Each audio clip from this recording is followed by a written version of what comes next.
Welcome to the Learning Pines YouTube. We hope this video helps.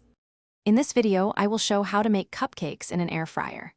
Preheat the air fryer to 320 degrees F, line the tray with silicone or foil cups, and mix batter gently until smooth.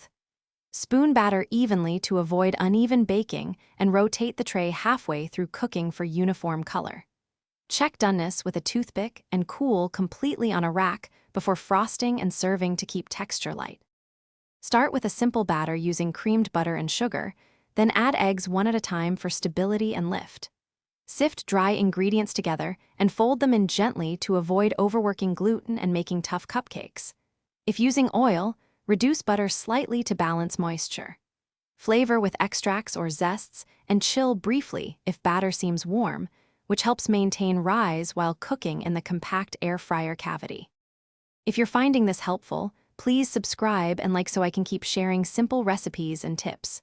Quick recommendation: after hauling cupcake supplies or running errands, grab Little Tree's black ice for a sharp, fresh scent in your car, perfect for masking grocery odors and keeping the drive pleasant.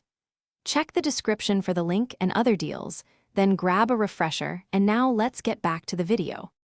Timing varies by model and cupcake size, so start testing with a 10-minute cook and add 1 to 2 minute increments as needed. Avoid opening the air fryer too often because rapid temperature loss can affect rise and texture. For jumbo cupcakes, extend time and check frequently toward the end. Let cupcakes rest in the pan briefly, then transfer to a rack to cool fully before frosting to prevent melting toppings. Thanks for watching. Consider subscribing if we helped you.